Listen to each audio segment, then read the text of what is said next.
अकोला पश्चिम विधानसभा मतदारसंघातली पोटनिवडणूक रद्द। पोटनिवडणुकीच्या विरोधात नागपूर खंडपीठात याचिका। जनतेच्या पैशांचा 3 महिन्यांसाठी अपव्यय कशासाठी, याचिकेतून सवाल।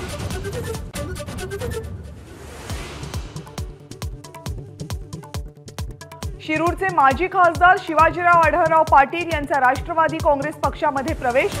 अजित पवार यांच्या उपस्थितीमध्ये आढळराव 20 वर्षांनी स्वगृही परत।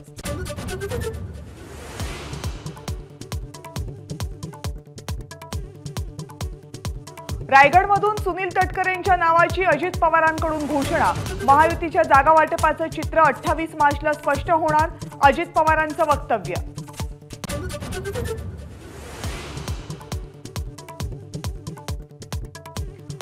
सुधीर मुनगंटीवारांनी दाखल केला उमेदवारी अर्ज। महायुतीचं चंद्रपूरमध्ये जोरदार शक्ती प्रदर्शन।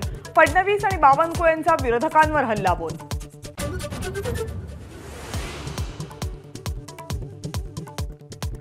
नागपूरचे काँग्रेस उमेदवार विकास ठाकरेंनी भरला उमेदवारी अर्ज। विदर्भ काँग्रेसचे सर्व वरिष्ठ नेते उपस्थित।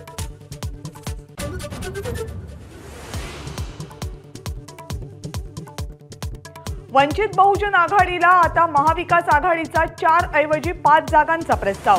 भिवंडी, सांगली, जालना या 3 जागांचा महाविकास आघाडीचा तिढाही सुटल्याची माहिती।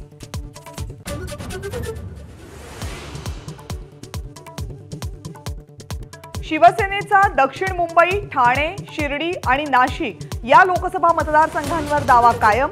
इच्छुक उमेदवारांची नावे शिवसेनेकडून भाजपला सादर। जागा जिंकण्यासाठी योग्य उमेदवार सेनेकडे असल्याचाही दावा।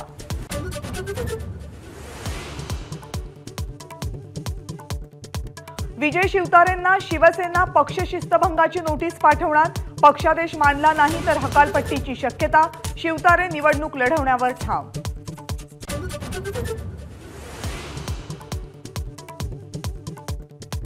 अर्ज दाखल करेपर्यंत विजय शिवतारेंना आम्ही समजावून सांगू, नाही ऐकलं तर त्यांचा आमचा संबंध संपला।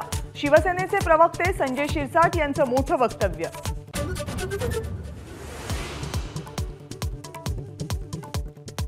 महायुतीतल्या 3ही पक्षांकडून नाशिकच्या जागेची चाचपणी सुरू। छगन भुजबळ यांचं वक्तव्य। उमेदवारी मागितली नाही असंही केलं स्पष्ट।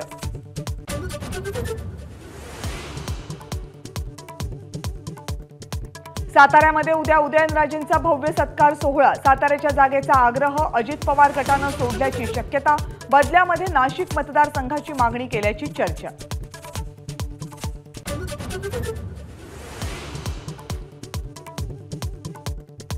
शिवाजी पार्क हे मैदान प्रचार सभांना मिळावं यासाठी राजकीय पक्षांचे बीएमसी कडे अर्ज। एप्रिल आणि मे मधल्या सभांसाठी मैदानाची मागणी। शिंदे गटाचा दसरा मेळाव्यासाठीही अर्ज दाखल। एबीपी माझा, उघडा डोळे बघा नीट।